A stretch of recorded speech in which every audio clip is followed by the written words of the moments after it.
Yesu n'abane namwe. Nawe kandi muhorane. Amagambo yo mu Ivanjili ntagatifu uko yanditswe na Yohani.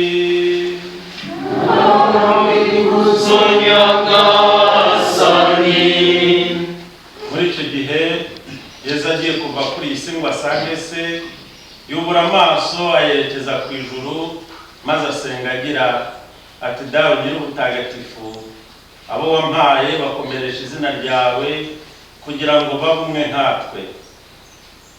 Igihe nari kumwe nabo, abo wampaye narabaragiye, baragira mu izina ryawe, narabakomeje, sinagira n'umwe muri bo nziza kereka umwana nyagucibwa, kugira ngo ibyanditswe byuzuzwe.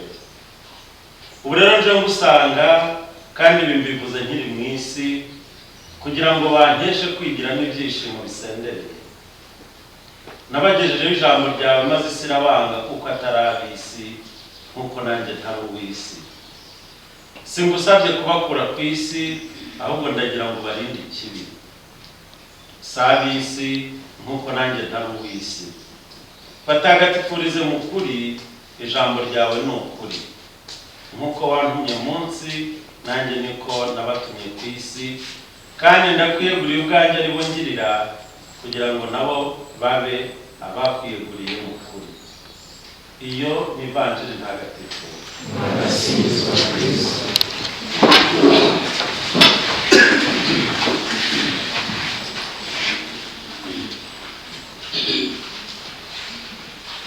Amabanga yose akubiye muri iki gitambo cy'Ukaristiya akubiye muri bino muri ino Vanjili tumaze kumva, ndetse no mu isomo rya mbere twumvise, no mu ndirimbo bano baririmbyi bari kugenda badufasha kugira ngo isengesho ryacu rirusheho kumvikana kandi no kugira icyanga.